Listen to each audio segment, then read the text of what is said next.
Novel جنت کے پتے، تحریر نمرہ احمد، قسط نمبر 3۔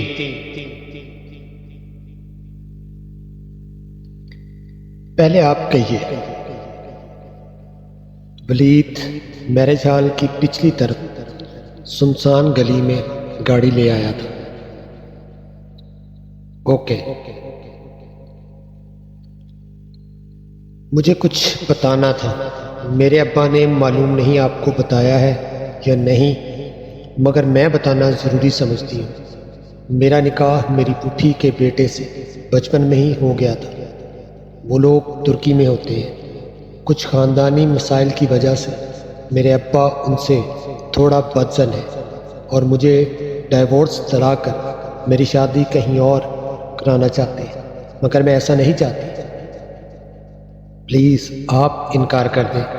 میں کسی اور کی بیوی ہوں۔ نکاح پر نکاح نہیں ہو سکتا۔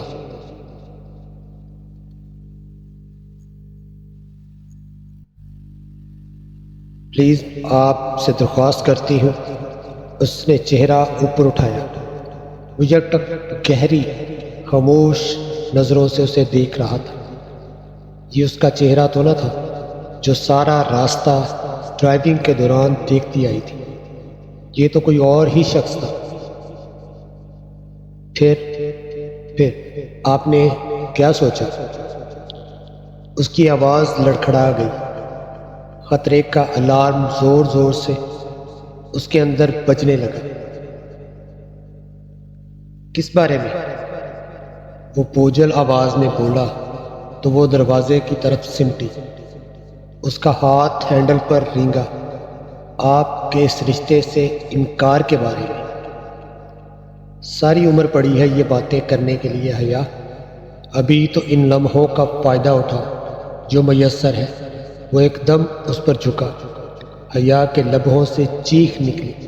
ولید نے دونوں ہاتھوں سے اس کی گردن پر رکھنے چاہے، مگر اس نے زور سے ہینڈل گھما کر دروازہ کھولا اور دوسرے ہاتھ سے ولید کو دھکا دے کر باہر نکلے۔ اس کا دوپٹہ ولید کے ہاتھ میں آ گیا تھا۔ وہ بنا پیچھے مڑ کر دیکھے بھاگے جا رہی تھی۔ گلیاں سنسان تھیں، جانے وہ کہاں لے آیا تھا۔ آج اتوار تھا اور دکانوں کے شٹر گرے ہوئے تھے۔ وہ بھاگتے ہوئے گلی کے دوسرے سرے پر پہنچی، مگر یہ کیا؟ گلی آگے سے بند تھی۔ Dead end. کیوں بھاگتی ہو؟ زور سے انداز میں پیچھے سے کسی نے کہا تو وہ گھبرا کر پلٹی۔ ولید سامنے سے قدم قدم چلتا آ رہا تھا۔ اس کے لبوں پر فاتحانہ مسکراہٹ تھی۔ وہ نڈھال سی دیوار سے لگ گئی۔ اس کا دوپٹہ تو وہی رہ گیا تھا، اب بغیر آستینوں کے جھلکتے بازو اور گلے کا گہرا کٹ۔ اس نے بے اختیار سینے پر بازو لپیٹے۔ مجھے جانے دو۔ اس کی آواز گھبرا گئی۔ کیسے جانے دو؟ پھر تم نے ہاتھ تھوڑے ہی آنا ہے۔ وہ چلتے چلتے اس سے چند قدم کے فاصلے پر آ کر کھڑا ہو گیا۔ پلیز، میں ایسی لڑکی نہیں ہوں۔ تو کیسی لڑکی ہو تم؟ وہ مجھ سے لفٹ لے لی، مگر شادی سے انکار ہے۔ تبھی گاڑی میں اتنی بے رخی دکھا رہی تھی۔ اس میں اتنی محمد وہ اس کے بالکل سامنے آ کر رکا۔ ہمت نہیں تھی کہ اب ولید کو دھکا دیتی۔ وہ مسکراتے ہوئے آگے بڑھا۔ حیا نے سختی سے آنکھیں میچ لی۔ تب ہی اس نے زور سے کسی ضرب لگنے کی آواز سنی اور پھر ولید کی کراہ۔ اس نے دھیرے سے آنکھیں کھولی۔ ولید چکرا کر نیچے گر رہا تھا اور اس کے پیچھے کوئی کھڑا نظر آ رہا تھا۔ شوخ نارنجی شلوار قمیض میں ملبوس، میک اپ سے اٹا چہرہ لیے وہی اس روز والا خواجہ سرا ڈولی۔ اس کے ہاتھ میں ایک فرائنگ پین تھا جو اس نے شاید ولید کے سر پر مارا تھا۔ وہ ساکت کھڑی اس کو دیکھ رہی تھی۔ وہ 2 قدم آگے بڑھا اور عین حیا کے سامنے رکا۔ اس کی آنکھوں میں ایسی کاٹ تھی کہ وہ سانس روکے اسے دیکھے گئی۔ تب ہی اس نے ہاتھ بڑھایا اور حیا کو گردن کے پیچھے سے دبوچا۔ لیکن اس کے منہ سے کراہ تک نہ نکلی۔ اس کی گردن کو یوں ہی پیچھے سے دبوچے ڈولی نے ایک جھٹکے سے اسے آگے دھکیلا۔ گلی کے آغاز تک جہاں سے وہ آئی تھی وہ اسے لے گیا، پھر مخالف سمت مڑ گیا۔ سامنے ہی میرج ہال کا پچھلا حصہ تھا۔ وہ اسے گیٹ تک لے آیا اور ایک جھٹکے سے اسے چھوڑا۔ اس نے ڈبڈبائی آنکھوں سے ڈولی کو دیکھا۔ وہ ابھی تک لب بھینچے تلی کاٹ دار آنکھوں سے اسے دیکھ رہا تھا۔ دفعتاً ڈولی نے اپنے گردن سے لپیٹا نارنجی دوپٹہ کھینچا اور اس پر اچھالا۔ دوپٹہ اس کے سر پر آن ٹھہرا۔ ڈولی چپتی ہوئی نظروں سے اسے دیکھتا ہوا بولا، بے حیا۔ پھر وہ پلٹ گیا۔ تبھی دوپٹہ اس کے کاندھوں سے پھسل کر قدموں میں آ گرا تو وہ چونکی، پھر جھک کر دوپٹہ اٹھایا۔ اس نے اچھے طریقے سے خود کو اس میں لپیٹا تاکہ پہچانی نہ جائے اور پچھلے گیٹ کی طرف بڑھ گئی۔ ہال میں جانے کی بجائے وہ باتھ رومز کی طرف آئی اور اپنا حلیہ درست کیا۔ اندر فنکشن عروج پر تھا۔ وہ ایسی حالت میں نہ تھی کہ 2 قدم بھی چل پاتی، سو بے دم کی آخری نشست پر گری ہوئی تھی۔ بے حیا، بے حیا، بے حیا، ڈولی کے لفظ ہتھوڑے کی طرح اس کے دماغ پر برس رہے تھے۔ وہ بے حیا تو نہیں تھی۔ وہ تو کبھی کسی لڑکے کی لفظ اس کے دماغ پر وہ یا تو غلط گاڑی میں نہیں بیٹھی تھی، اس سے تو یہ غلطی پہلی بار ہوئی تھی۔ پھر سوچ سوچ کر دماغ پھٹا جا رہا تھا۔ وہ آدھے فنکشن کے بعد ہی طبیعت خرابی کا بہانہ کر کے چلی آئی تھی۔ یہ داور اور سونیا کی شادی چند دن بعد کا ذکر ہے۔ صبح سے سردی بہت بڑھ گئی تھی۔ دسمبر ختم ہونے کو تھا اور ہوا ٹھٹھرا دینے والی بن چکی تھی۔ ایسے میں وہ کیمپس میں اسکالرشپ کوآرڈینیٹر کے آفس کے باہر دروازے پر لگی لسٹ کو دیکھ رہی تھی۔ رسمس مینڈس ایکسچینج پروگرام کے تحت اسٹوڈنٹس میں سے صرف 2 لڑکیاں سبانجی یونیورسٹی جا رہی تھیں، حیا سلمان اور ختیجہ رانا۔ یہ ختیجہ کون ہے بھلا؟ وہ سوچتے ہوئے اپنے یک ہوتے ہاتھ آپس میں رگڑ رہی تھی۔ سردی سے اس کی ناک سرخ پڑ رہی تھی۔ لانگ شرٹ اور ٹراؤزر پر سٹائلش سالانگ سویٹر پہنے وہ دروازے کے کونے کھڑی تھی۔ دفعتاً عقب سے کسی نے پکارا، ایکسکیوز می۔ وہ چونک کر پلٹی۔ پیچھے ایک لڑکی کھڑی تھی، کندھے پر بیگ، ہاتھ میں ڈائری، چین اور آنکھوں پر بڑا سا چشمہ۔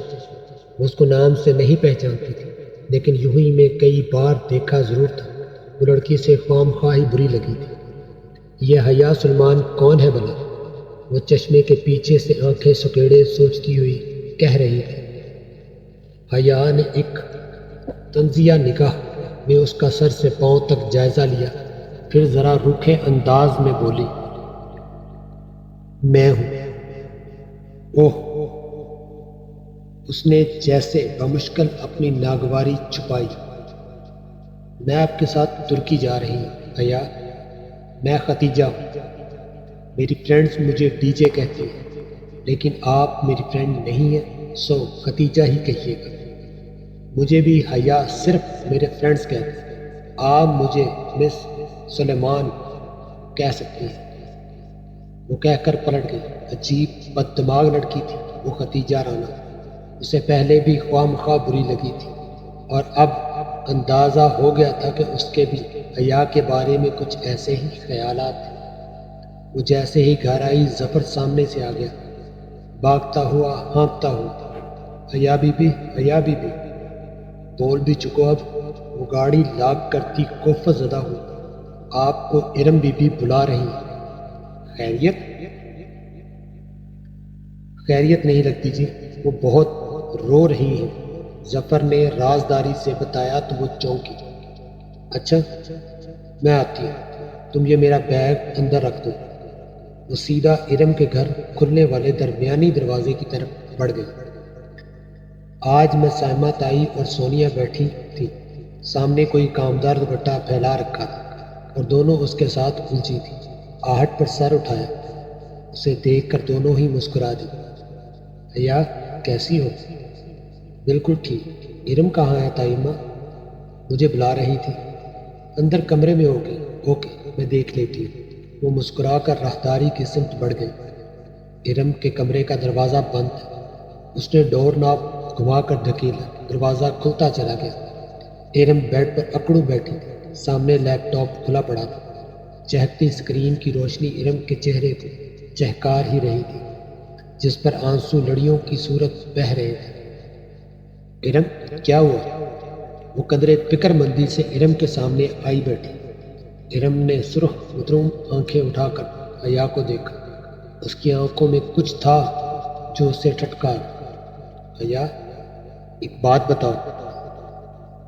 اس کا رندا ہوا لہجہ عجیب سا تھا۔ بولو۔ ہم شریف لڑکیاں ہیں کیا؟ اپنے بارے میں تو یقین ہے، مگر تمہارا معاملہ ذرا مشکوک ہے۔ اس نے ماحول کو بوجھل پن دور کرنے کو کہا، مگر ارم مسکرائی تک نہیں۔ نہیں حیا، ہم دونوں کا ایک ہی معاملہ ہے۔ کیوں پہیلیاں بجھوا رہی ہو؟ ہوا کیا ہے؟ حیا مجھے بتاؤ، کیا ہم مجرا کرنے والیاں ہیں؟ وہ ایک دم رونے لگی تھی۔ ارم وہ ششدر رہ گئی۔ بتاؤ کیا ہم طوائفیں ہیں؟ وہ اور زور سے رونے لگی۔ ارم بات کیا ہوئی ہے؟ حیا بولو، بتاؤ، ہم ایسی ہیں کیا؟ نہیں، بالکل نہیں۔ پھر یہ کیا ہے؟ ارم نے لیپ ٹاپ کی اسکرین کا رخ اس کی طرف کیا۔ کیا ہے یہ؟ اس نے الجھن سے اسکرین کو دیکھا۔ اس پر ایک ویڈیو چل رہی تھی۔ ویڈیو کا کیپشن اوپر رومن اردو میں لکھا ہوا تھا، شریفوں کا مجرا۔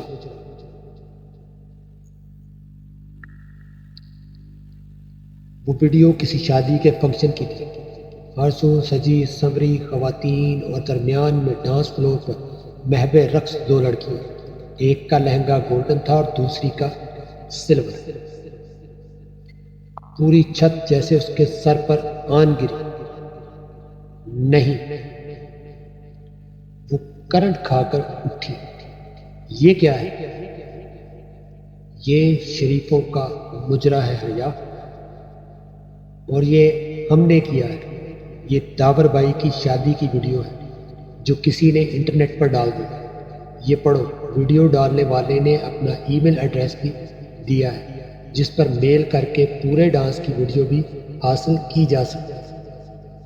یہ دیکھو۔ اس ویڈیو کو 3 دن سے سینکڑوں لوگ دیکھ چکے ہیں حیا۔ ہم برباد ہو چکے ہیں، ہم کہیں کے نہیں رہے۔ ارم پھوٹ پھوٹ کر رو رہی تھی، اور وہ ساکت سی اسکرین کو تکے جا رہی تھی۔ یہ کوئی بھیانک خواب تھا۔ ہاں، یہ خواب ہی تھا، اور اب وہ جاگ جانا چاہتی تھی۔ اسکرین پر رقصاں پریوں کے سراپے میں مختلف حصوں پر کسی نے سرخ دائرے کھینچ رکھے تھے۔ جیسے ہی کوئی لڑکی کسی سٹیپ پر جھکتی تو فوراً سرخ دائرہ ابھرتا، اس کے کانوں سے دھواں نکلنے لگا۔ نہیں، یہ ہم نے یا میں نے نہیں کیا۔ وہ ایک قدم پیچھے ہو رہی تھی، اس کے لب کپکپا رہے تھے۔ ارم اسی طرح بلک رہے تھے۔ میں مجرا کرنے والی نہیں ہوں، میں شریف لڑکی ہوں۔ یہ ہم ہیں ہی نہیں حیا، ہم برباد ہو گئے۔ اس کا سر چکرانے لگا۔ یہ سب کیا ہو گیا تھا؟ وہ ویڈیو کے سینکڑوں ویوز لکھے آ رہے تھے۔ کیا وہ پورے شہر میں پھیل گئی تھی؟ اور اگر اس کے خاندان والوں تک پہنچ گئی تو ابا تو مجھے گولی مار دیں گے ارم، مجھے تو زندہ گاڑ دیں گے۔ مگر یہ ویڈیو کس نے بنائی؟ ہم نے تو مووی والے کو منع کر دیا تھا۔ کس نے چھپ کر بنائی ہوگی؟ کچھ کرو ارم۔ اس کا سکہ ٹوٹا۔ وہ تیزی سے ارم کے قریب آئی۔ میں نے اس ویب سائٹ پر سے ویڈیو ہٹا دی تو بھی یہ سی ڈی پر ہر جگہ مل رہی ہے۔ ایسی چیزیں تو منٹوں میں پھیلتی ہیں، ہم کہاں کہاں سے ہٹوائیں گے؟ خدایا، یہ کیا ہو گیا؟ وہ بے بس سی زمین پر بیٹھتی چلی گئی۔ اگر بابا یا پھر کسی بھائی وغیرہ کو معلوم ہو گیا تو اوہ خدایا، ہم کیا کریں؟ ارم نے بھی خود کو کمرے میں بند کر لیا تھا اور وہ بھی بے بس کمرے کی ہو کر رہ گئی۔ سوچ سوچ کر دماغ پھٹا جا رہا تھا مگر کوئی حل نظر نہیں آ رہا تھا۔ شام میں وہ سو رہی تھی کہ راحیل کا فون آ گیا۔ اس کے دماغ میں خطرے کا الارم بجنے لگا تھا۔ ہیلو ہیلو حیا، کیسی ہو؟ راحیل کی آواز میں گرم جوشی تھی۔ وہ کچھ اندازہ نہ کر پائی۔ تم ٹھیک ہو؟ ایک دم فٹ۔ میں نے تمہیں مبارکباد دینی تھی۔ کس بات کی؟ بھائی تم ایکسچینج پروگرام کے تحت ترکی جا رہی ہے۔ اور کس بات کی بھلا؟ اوہ اچھا، تھینک یو سو مچ۔ اس کی اٹکی ہوئی سانسیں بحال ہوئی۔ کب تک جانا ہے؟ وہ خوشی سے پوچھ رہا تھا۔ جنوری کے اینڈ تک یا فروری کے شروع تک؟ تو کیا تم ادھر سبین پھپھو کی فیملی سے ملو گی؟ پتہ نہیں، ابھی سوچا نہیں۔ کیا بات ہے، تم اپسیٹ لگ رہی ہو؟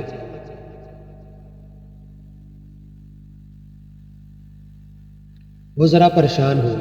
ارے نہیں، وہ فوراً سنبھلی اور پھر ادھر ادھر کی باتیں کر کے خود کو نارمل ظاہر کرنے میں کامیاب ہو ہی گئی۔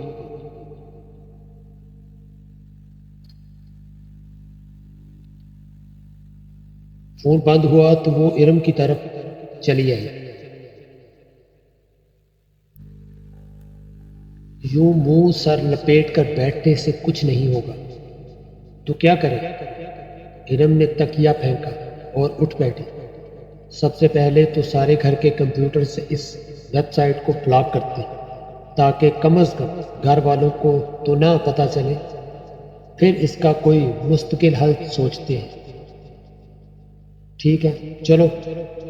امید کا سرا نظر آتے ہی ارم اٹھ کھڑی ہوئی بنا کسی وقت کے۔ جب وہ تمام کمپیوٹرز پر اس ویب سائٹ کو بلاک کر چکی تو سائمہ تائی نے آ کر بتایا کہ رات میں ارم کو دیکھنے کے لیے تایا فرقان کے کوئی فیملی فرینڈ خاندان آ رہے ہیں۔ رسمی کارروائی تھی کیونکہ رشتہ تو وہ ڈکے چھپے لفظوں میں مانگ ہی چکے تھے۔ حیا سب کچھ بھول کر پرجوش ہو گئی۔ ہمارے دلہا بھائی بھی ساتھ ہی آئے ہیں۔ حیا ڈرائنگ روم میں جھانک کر اندر کمرے میں آئی تو وہ منہ لٹکائے بیٹھی تھی۔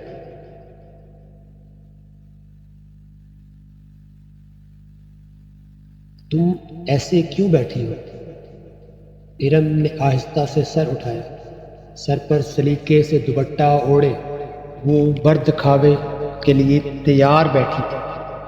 وہ ویڈیو دفع کرو اسے، آؤ سب بلا رہے ہیں۔ لڑکے کو اس کی والدہ مائدہ نے اندر بلایا ہے تمہیں دکھانے کے لیے، آؤ۔ اس نے ہاتھ پکڑ کر اسے کھڑا کیا۔ وہ ارم کو پکڑے ڈرائنگ روم میں آ گئی۔ سامنے دو سنگل صوفے پر ایک نفیس سی خاتون اور ایک خوبصورت سا نوجوان بیٹھا تھا۔ سامنے رکھی میز لوازمات سے سجی تھی اور سونیا با اسرار مہمانوں کو بہت کچھ پیش کر رہی تھی۔ بس بھابھی، ہمیں تو اپنے جیسی ہی بچی چاہیے، باحیا با پردہ، صوم و صلوات کی پابند۔ وہ خاتون مسکرا کر کہہ رہی تھی۔ ارے مسز کریم، ہماری ارم تو کبھی سر ڈھکے بغیر گیٹ سے باہر نہیں نکلی۔ السلام علیکم۔ وہ ارم کو ساتھ لیے اندر داخل ہوئی۔ اس کے سلام پر سب نے سر اٹھا کر دیکھا۔ گلابی پوری آستینوں والی شلوار قمیض میں ہم رنگ دوپٹہ اچھی طرح پھیلا کر سر پر لیے ارم جھکی جھکی نگاہوں کے سے سامنے ایک صوفے پر آ کے بیٹھ گئی۔ حیا بھی ساتھ ہی تھی۔ کمر پر گرتے سلکی بال گرے اسے لائن شرٹ اور ٹراؤزر زیب تن کیے، دوپٹہ کندھے پر ڈالے، ارم کے ساتھ ہی ٹانگ پر ٹانگ رکھے پر اعتماد طریقے سے بیٹھ گئی۔ بیگم کریم کی مشفق کی آنکھوں میں ارم کے لیے پسندیدگی کی جھلک اٹھی تھی۔ انہوں نے تائید کی انداز میں اپنے اسمارٹ سے بیٹے کو دیکھا، مگر وہ ارم کو نہیں بلکہ بہت غور سے حیا کو دیکھ رہا تھا۔ اور بیٹا، آپ کیا کرتی ہو؟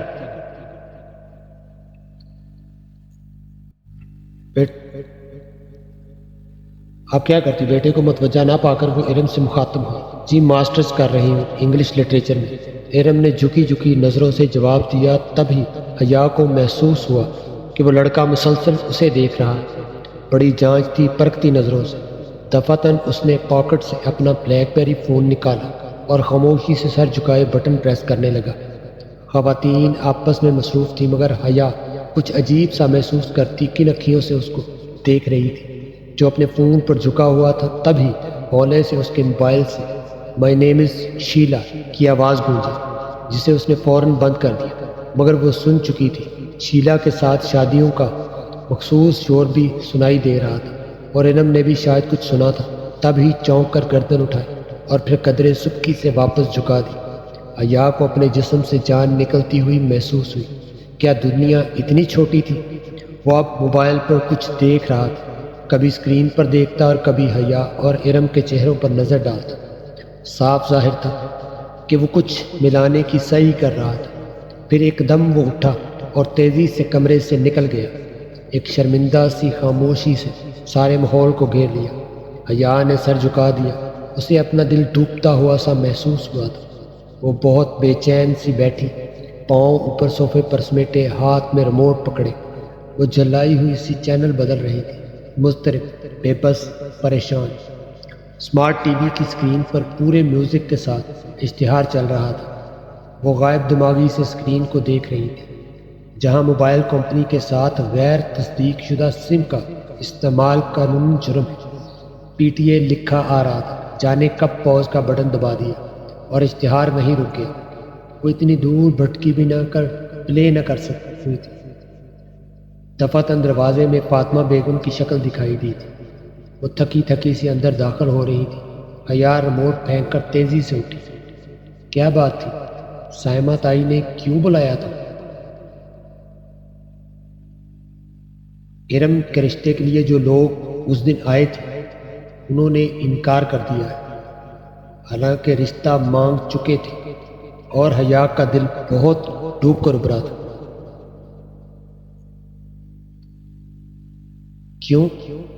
کیوں انکار کر دیا؟ اس کو اپنا سانس رکتا ہوا محسوس ہوا۔ کوئی وجہ نہیں بتاتے، بس ایک دم ہی پیچھے ہٹ گئے۔ سائمہ بابی بھی بہت اپسیٹ تھی، مگر کچھ تو کہا ہوگا۔ بس یہی کہا ہے کہ ہم نے کسی آزاد خیال اور بے پردہ لڑکی کو بہو بنا کر اپنی عاقبت خراب نہیں کرنی۔ وہ متحیر رہ گئے۔ چند روز قبل جنات تائی کا فقرہ سماعت میں گونجا تھا، جب فقان نے سختی کے بھلا ایسی بے پردہ اور آزاد خیال لڑکی کو بہو بنا کر ہم اپنی آخرت بگاڑنی ہے کیا؟ تب کہیں جا کر وہ مانا۔ کیا اس کو مکافات عمل کہتے ہیں؟ کیا دوسروں کی بیٹیوں پر انگلیاں اٹھانے والوں کے گھروں پر وہی انگلیاں اٹھ لوٹ کر آتی ہیں؟ وہ خوش نہیں ہو پائی تھی۔ اگر بات کھل جاتی، وصل بنایا تو اس سے حصے میں آئی۔ ارم تو شاید اسکیمیا تھے۔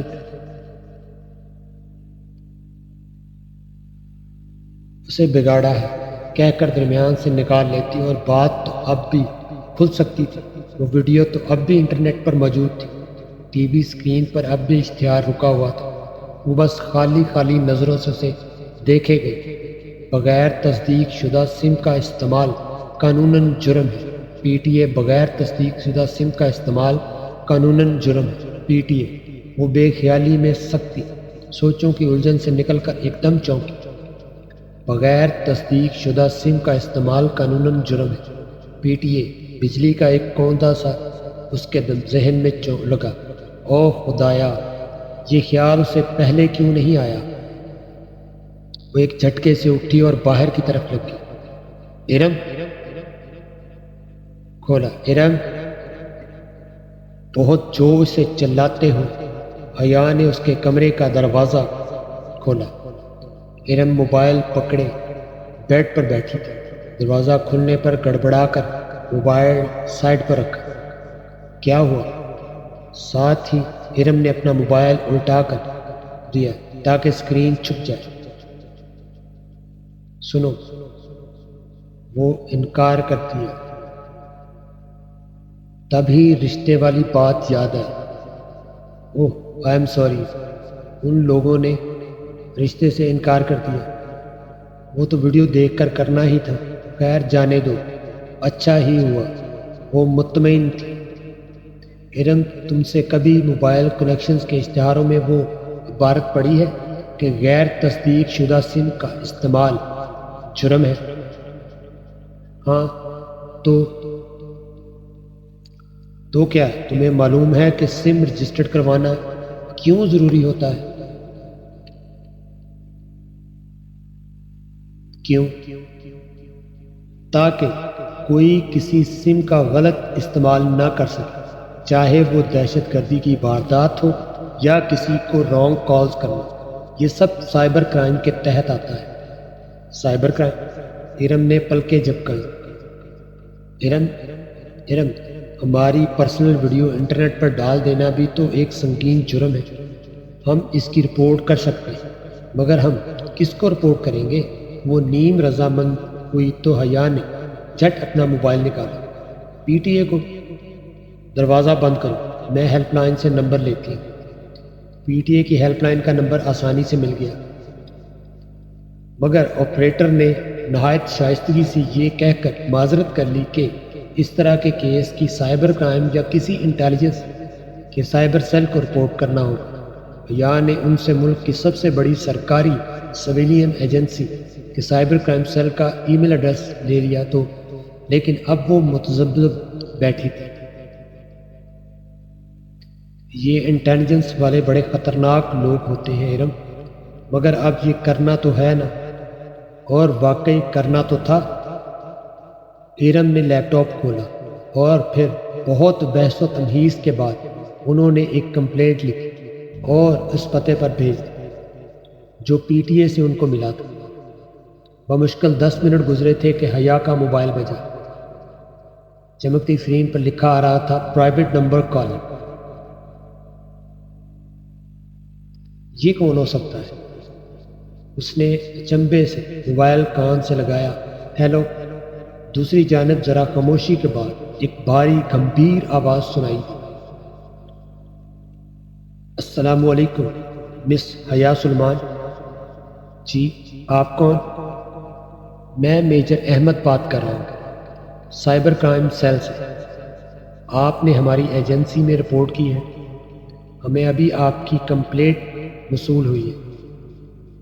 وہ جو کوئی بھی تھا بہت خوبصورت بولتا تھا، گہرا، گمبھیر مگر نرم لہجہ جس میں ذرا سی چاشنی بھری تپش تھی، گرم اور سرد کا امتزاج۔ میجر احمد، میں نے کمپلینٹ میں اپنا نمبر تو نہیں لکھا تھا، وہ دک دک کرتے دل کے ساتھ کہہ رہی تھی۔ ارم بھی حیرت بھرے خوف سے اس کو دیکھ رہی تھی۔ جواباً وہ دھیرے سے ہنس دیا۔ نمبر تو بہت عام سی چیز ہے مس سلمان، میں تو آپ کے بارے میں بہت کچھ جانتا ہوں۔